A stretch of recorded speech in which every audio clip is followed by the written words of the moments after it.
Hey, thanks for joining this workshop, Gaining Positive Media Coverage for Your School's STEM Project.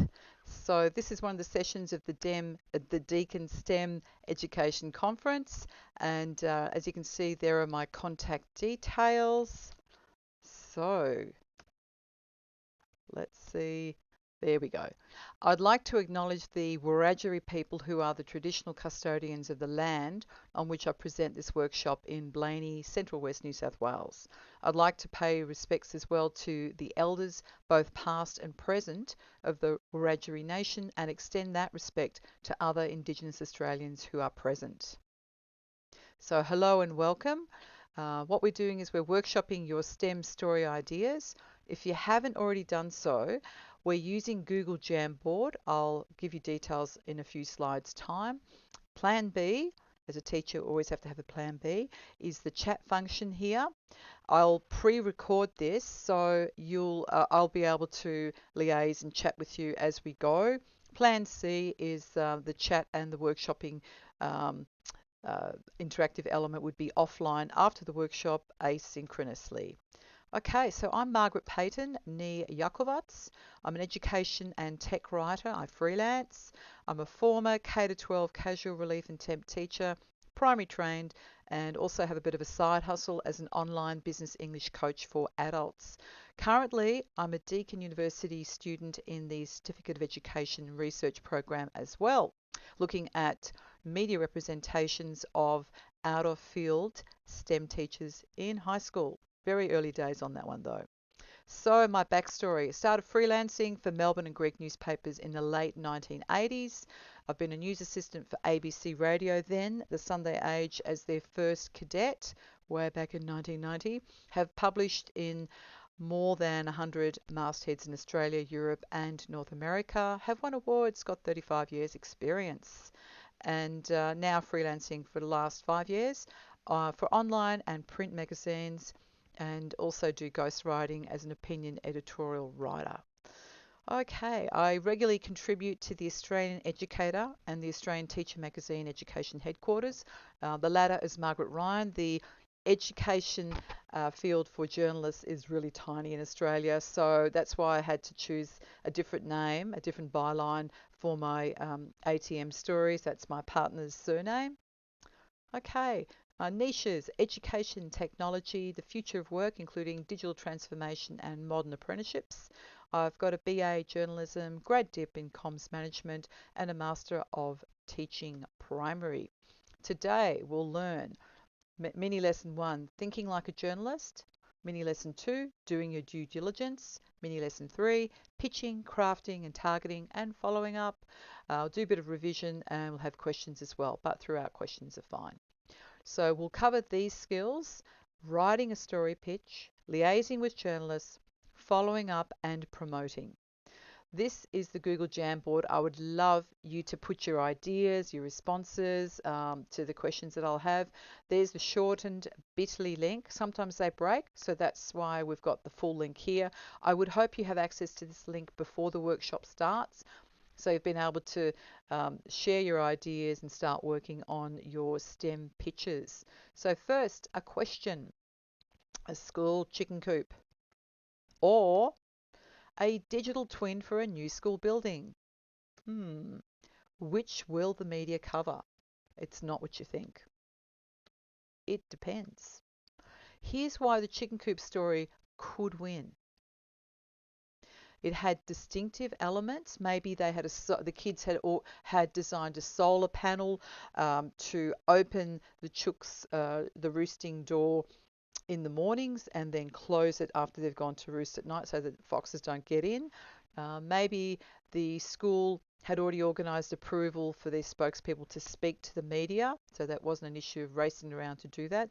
They may have sent a strong pitch, clear idea what the story is, strong messages, had the hook there. It was a no-brainer for a journalist to pick up, ideally.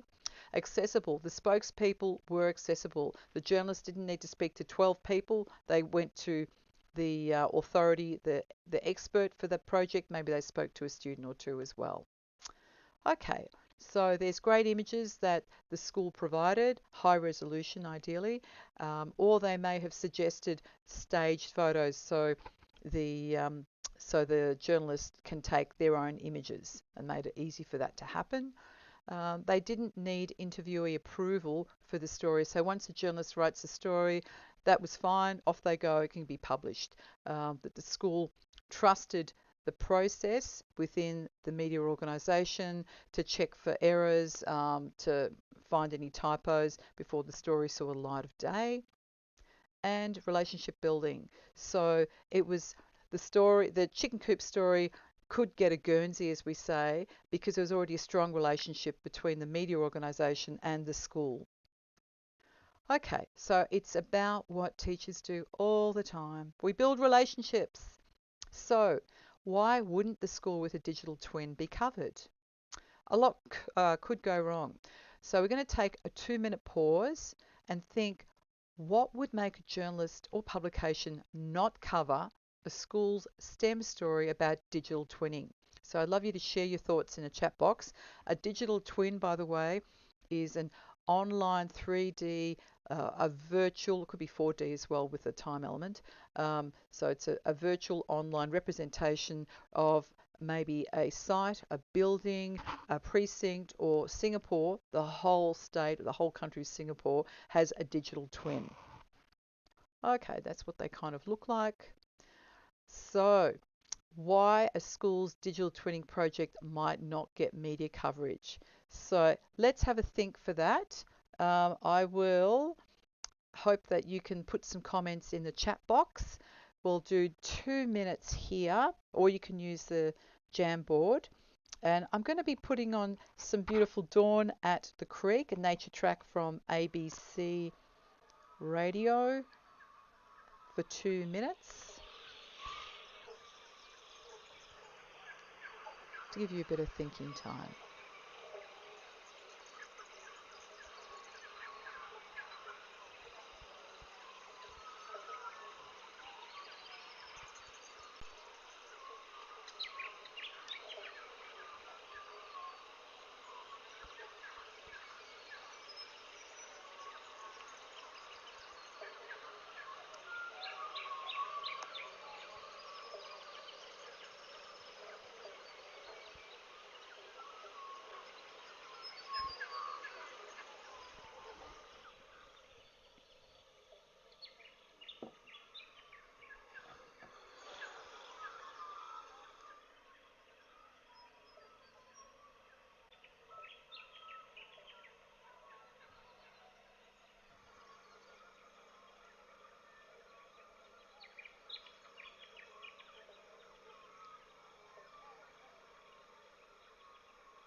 So I've got about a minute to go.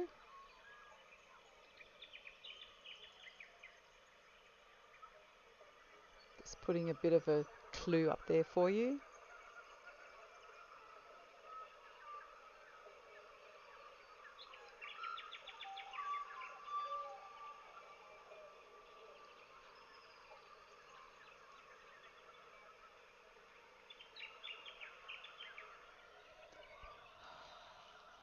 Okay, so it's a couple of minutes. So these are some ideas that I came up with earlier, and hopefully you've come up with some similar ones or different ones, and we've all got different perspectives. That's the idea. So maybe there was a story about a school having a digital twin in the publication that's been targeted, and they go, no, we covered a story like that last week. Sure, it's a different school, but it's still a school digital twin project. So it might just be too similar, so they don't want to touch it for a little while. Could be like getting blood from a stone. Even if you do send a pitch and say, hey, we got a great story, if you haven't got all the pieces of the puzzle, people are contradicting each other, you don't have a clear source of truth, it could be an issue. Okay, hurdles to sourcing pics. Maybe you don't have media approval for kids to be photographed.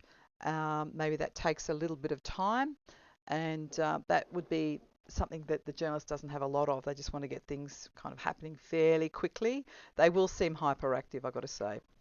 So the school insists on improving the story before publication. So they might have this line about, oh, we just want to check that you haven't misquoted us and you haven't got your facts wrong. And some journalists can take that the wrong way, like you don't think I know how to do my job. Um, so have a think about, I guess, any other occupation where you might be asking, can I see your work before I prove it? Okay, meddling with the story is another option.